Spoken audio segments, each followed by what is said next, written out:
estamos con el Christopher en la lancha. Aquí estamos en Pucón. La estamos pasando muy bonito, muy bien. Ahí está la Vanessa.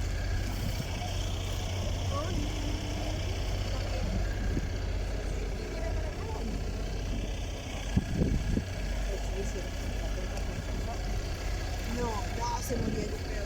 No, eso lo hicimos con los amigos del papá de Carlos, los médicos. Ah, ok. Creo que te conoce.